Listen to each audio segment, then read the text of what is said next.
Hello everyone, இன்றைக்கி நம்ம எதை பற்றி பார்க்க போகிறோன்னா திருக்குறள் பற்றி தான் இன்றைக்கி நம்ம பார்க்க போகிறோம். இறைவன் மனிதனுக்கு சொன்னது கீதை, மனிதன் இறைவனுக்கு சொன்னது திருவாசகம், மனிதன் மனிதனுக்கே சொன்னது தான் திருக்குறள். திருக்குறள் மொத்தம் 3 பிரிவாக பிரிச்சிருக்காங்க. அறத்துப்பால், பொருட்பால், இன்பத்துப்பால். அறத்துப்பாலில் மொத்தம் 38 அதிகாரம் இருக்குது, பொருட்பாலில் மொத்தம் 70 அதிகாரம் இருக்குது, இன்பத்துப்பாலில் மொத்தம் 25 அதிகாரம் இருக்குது. இதில் அறத்துப்பாலில் எதை பற்றி சொல்கிறாங்கன்னா பாயிரம், இல்லறவியல், துறவறவியல், ஊழியல். பொருட்பாலை எதை பற்றி சொல்கிறாங்கன்னா அரசியல், அமைச்சியல், அரணியல், கூழியல், படையியல், நட்பியல், குடியியல். இன்பத்துப்பால் எதை பற்றி சொல்கிறாங்கன்னா களவியல், கற்பியல் பற்றி சொல்கிறாங்க.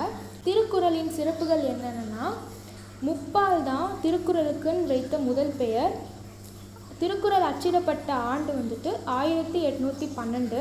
ஞானப்பிரகாசம் அவர் தான் அச்சிட்டவர். வீரமாமுனிவர் தான் முதலில் திருக்குறளை மொழிபெயர்த்தவர்.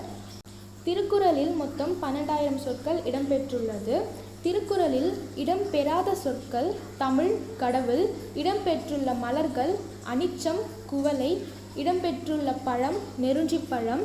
இடம்பெற்றுள்ள விதை குன்றிமணி. இடம்பெற்றுள்ள மரம் பனை, மூங்கில். இடம்பெறாத உயிர் எழுத்து ஔ. திருக்குறளின் பெருமையை போற்ற திருவள்ளுவ மாலை அப்படின்ற ஒரு நூல் இயற்றியிருக்காங்க. திருக்குறளில் மொத்தம் 133 அதிகாரம் இருக்குது, 1330 குறள் இடம்பெற்றிருக்கு.